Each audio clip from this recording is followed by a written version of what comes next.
শ্রী শ্রী অনুকূলচন্দ্র ঠাকুরের আলোচনা। জয়গুরু। দুপুরে ও রাতে শ্রী শ্রী ঠাকুরভোগ হয়ে যাওয়ার পর সাধারণত মায়েরাই বেশি থাকতেন। পাবনায় ষোলমা, নিস্তারিণী মা, তিত্তিরিদি, রমনদার মা আরও অনেকেই থাকতেন।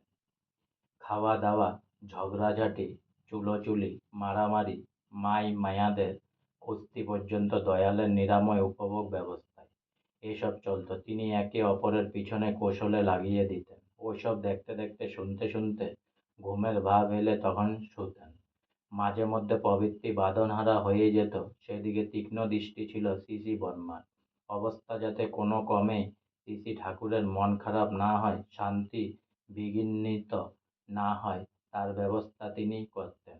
বিবাহিতা স্ত্রী সে যে কোনো বয়সের হন না কেন, মাথায় ঘোমটা না দিয়ে বাইরে চলাফেরা বর্মার একদম পছন্দ করতেন না।